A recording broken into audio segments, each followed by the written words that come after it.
Hello learners, welcome to the video.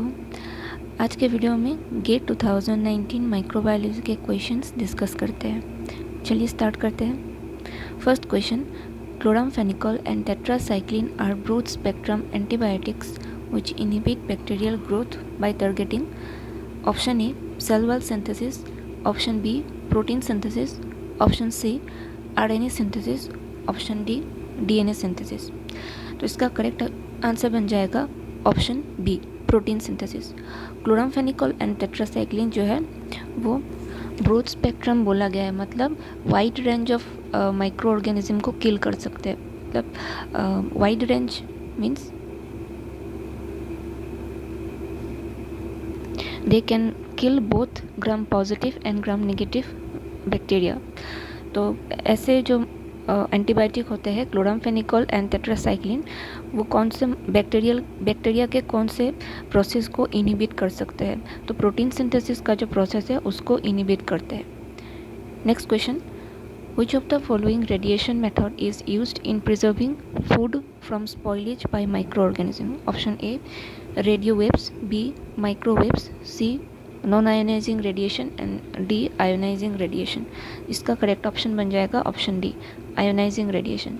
जो mostly जो gamma rays है और इलेक्ट्रिक बीम होता है वो यूज़ होते हैं फूड को प्रिजर्व करने में। Next question, which part of the polysaccharides has toxic properties that make some bacterial infections a potentially serious medical problem? Option A polysaccharide side chains, B lipid A portion, C repeat carbohydrate units, D core region of polysaccharides। Question में बोला गया है जो लिपोपोलीसेक्राइड है तो उसके कौन से पार्ट जो है वो टॉक्सिक होते हैं। टॉक्सिक मीन्स पॉइजनस होते हैं। तो इसका करेक्ट ऑप्शन बन जाएगा लिपिड ए पोर्शन। लिपिड ए पोर्शन जो होते हैं जो ग्राम नेगेटिव बैक्टीरिया में एंडोटॉक्सिन का सेक्रेट करते हैं। तो ये हो जाएगा टॉक्सिक। जो लिपोपोलीसेक्राइड है उसके जो लेयर्स है उनमें से ये टॉक्सिक बन जाएगा। Next question, microbes make up about dash of Earth's living material by weight. Option A 1/4, B 2/3, C 3/4, D 4/5। इसका करेक्ट ऑप्शन है ऑप्शन बी 2/3। जो अर्थ का लिविंग मटेरियल है उनमें से 2/3 माइक्रोब से बनते हैं। Next question, the highly contagious viral disease measles is caused by option A double stranded DNA virus, B single stranded DNA virus, C single stranded RNA virus, D double stranded RNA virus. Measle disease जो होता है viral disease है और इनमें कौन सा genetic material present होते हैं? तो मीजल्स में इसका करेक्ट ऑप्शन बन जाएगा option single stranded RNA virus.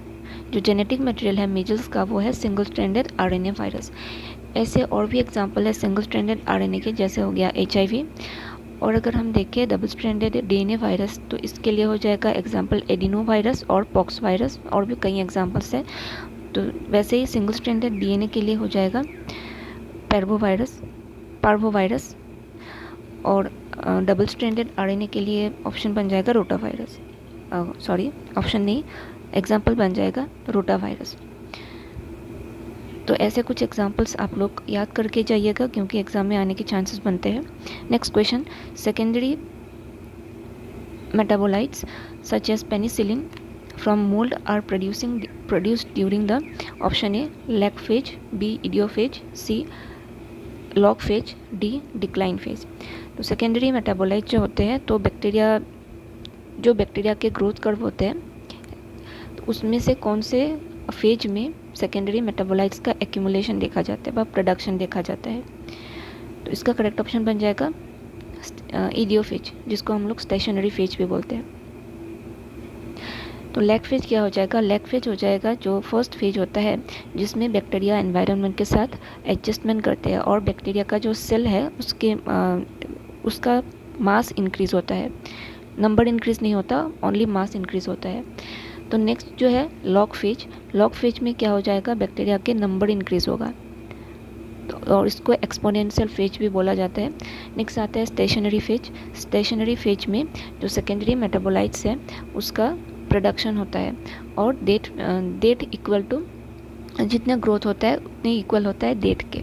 और लास्ट में जो आ जाएगा डिक्लाइन फेज।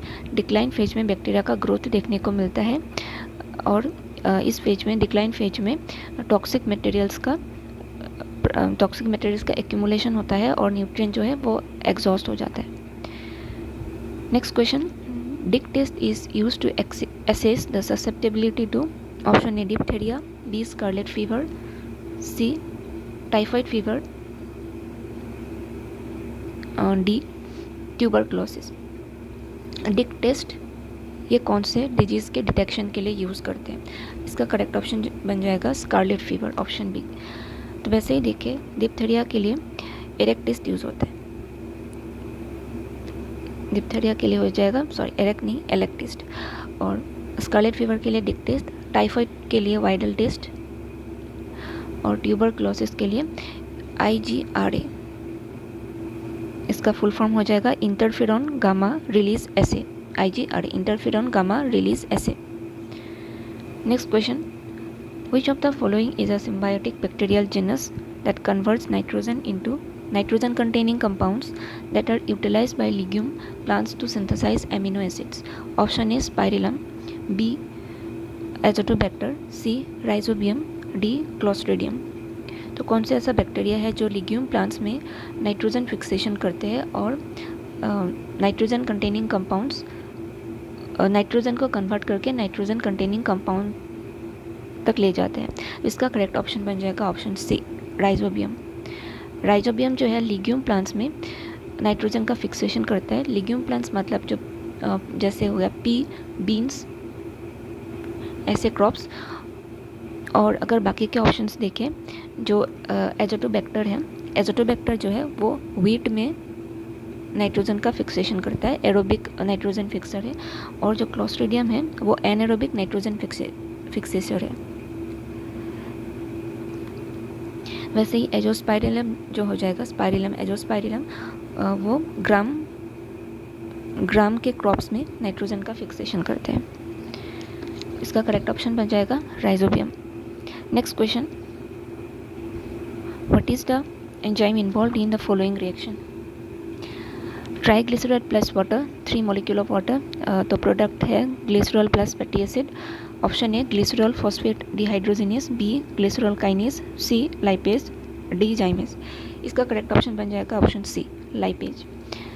ट्राइग्लिसराइड और वाटर अगर रिएक्ट करते हैं तो लाइपेज एंजाइम की हेल्प से ग्लिसरॉल और फैटी एसिड तक कन्वर्ट होते हैं। Next question, folic acid synthesis in bacteria is competitively inhibited by sulphonamides. Which of the following essential components is replaced by sulfonamides during the process of folic acid synthesis? Option A pteridine, B glutamic acid, C para-amino-benzoic acid, D sulfomethanol। तो इसका correct option बन जाएगा para-amino-benzoic acid। जो sulphonamide drugs हैं वो bacteria के folic acid synthesis को रोकते हैं। तो कौन से ऐसे कंपोनेंट है जिसके साथ कॉम्पिटिटिवली कौन से सब्सटेंस को कॉम्पिटिटिव इनहिबिशन करके ये जो सल्फोनामाइड ड्रग है वो फॉलिक एसिड सिंथेसिस को रोक सकते हैं? तो ये कंपोनेंट हो जाएगा para-amino-benzoic acid। Next question, which of the following cellular structures are absent in eukaryotes and are present in at least in some prokaryotic organisms? Respiratory enzymes, ribosomes, nucleoid internal membranes and pili। तो options में कहीं एक से ज़्यादा दिए गए हैं, तो आपको चूज़ करना है कौन से ऐसे 2 या 3 ऑप्शन होंगे जो यूकैरियोट्स में एब्सेंट होते हैं लेकिन प्रोकैरियोट्स में प्रेजेंट होते हैं। तो जैसे हमें पता हो गया न्यूक्लियोइड सिर्फ प्रोकैरियोट्स में देखा जाता है। न्यूक्लियोइड होते हैं प्रोकैरियोट्स के वो स्पेस या फिर वो साइट जहाँ पे जेनेटिक मटेरियल प्रेजेंट होता है, उस साइट को बोलते हैं न्यूक्लियोइड इन प्रोकैरियोट्स। तो ये न्यूक्लियोइड यूकैरियोट्स में देखा नहीं जाता। तो फिर यहाँ पे देखते हैं कौन से ऑप्शन में, ऑप्शन 3 है। तो ए में हो गया और डी और सी में है, तो बी हमारा बी ऑप्शन नहीं होगा। तो और दिए गए हैं पिलाई। पिलाई भी जैसे प्रोकैरियोट्स में देखा जाता है, यूकैरियोट में नहीं देखा जाता। तो यहाँ पे 5 ऑप्शन कहाँ पे है, ए में है और सी में भी है, लेकिन डी में नहीं है। तो फिर से हम देख लेते हैं रेस्पिरेटरी एंजाइम्स। रेस्पिरेटरी एंजाइम्स जो है वो माइटोकॉन्ड्रिया में प्रेजेंट होते हैं, ठीक है। और क्वेश्चन में बोला गया था एब्सेंट इन यूकैरियोट्स। जैसे कि पता है यूकैरियोट्स में माइटोकॉन्ड्रिया प्रेजेंट होते हैं, लेकिन प्रोकैरियोट्स में एब्सेंट होते हैं। तो हमारा सी ऑप्शन भी नहीं होगा। तो ऑप्शन ए बन जाएगा correct option. Nucleoid and pili are present in prokaryotes but absent in eukaryotes. Next question, granules are inclusion bodies found in bacteria. Which of the following statements are true about granules? Granules can be storage vessels for carbohydrates and lipids. B 2 में दिया गया है some granules supply substances for a variety of metabolic processes. 3 में दिया है granules are dissolved in cytoplasm. 4 में दिया है granules are membrane enclosed structures. तो पहले तो हमको पता होना चाहिए इंक्लूजन बॉडीज़ क्या होते हैं।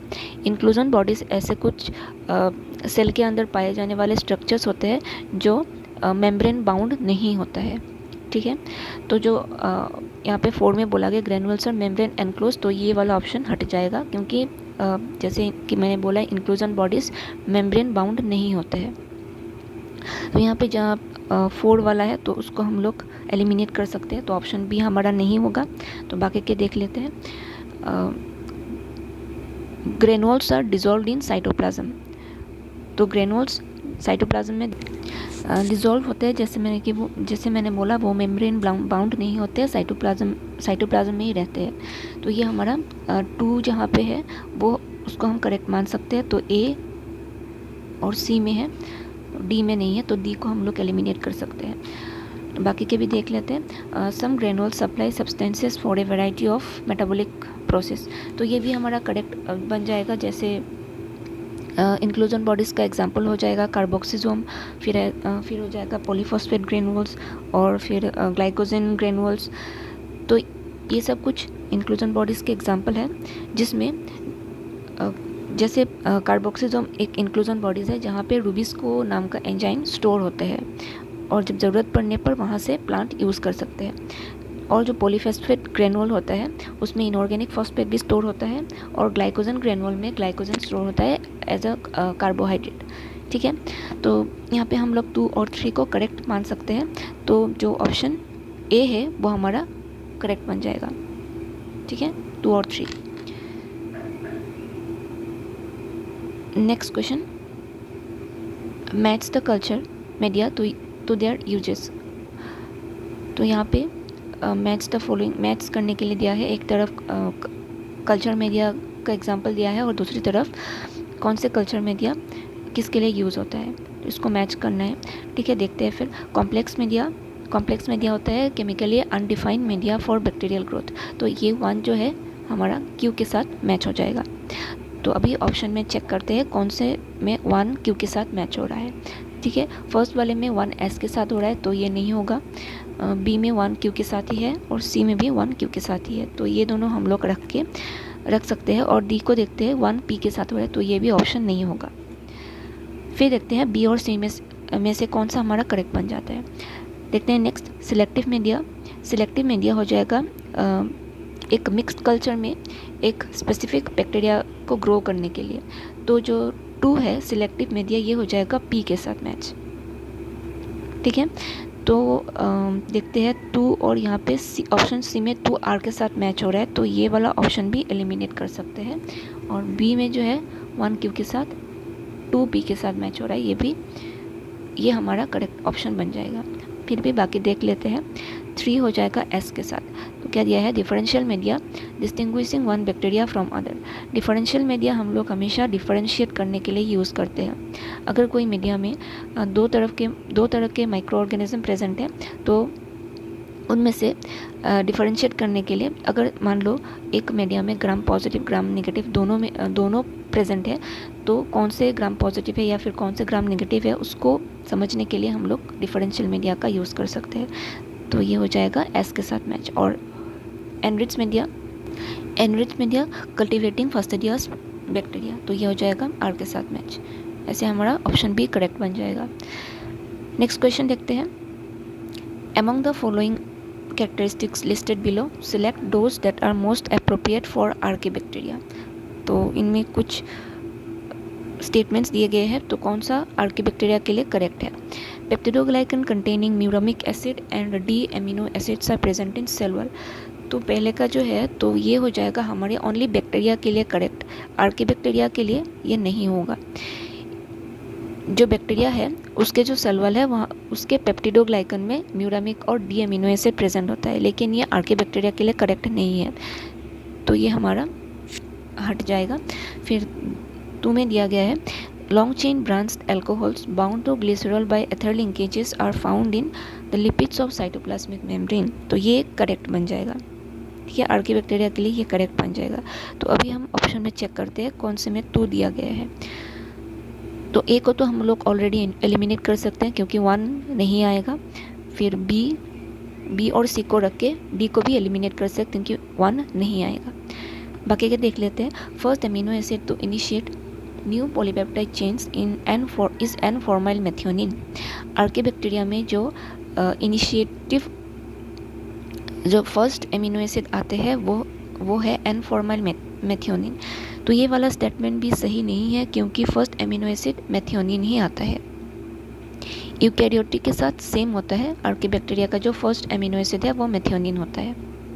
ठीक है, तो ये 3 वाला ऑप्शन भी हम लोग हटा सकते हैं, तो ये बी भी हमारे एलिमिनेट हो जाएगा, तो बच गया ऑप्शन सी।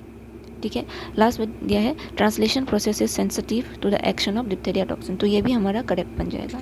तो option C is the correct answer. तो आप लोग ऐसे एलिमिनेशन प्रोसेस यूज़ करके अपना करेक्ट आंसर देख सकते हो।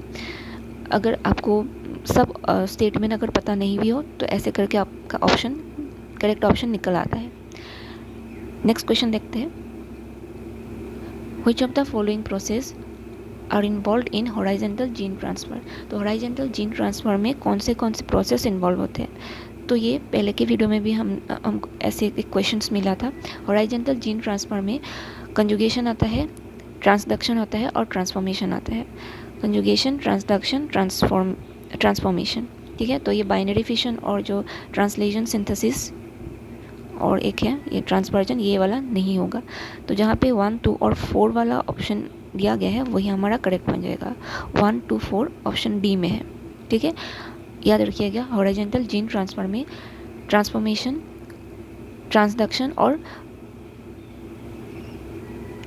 कंजुगेशन आते हैं।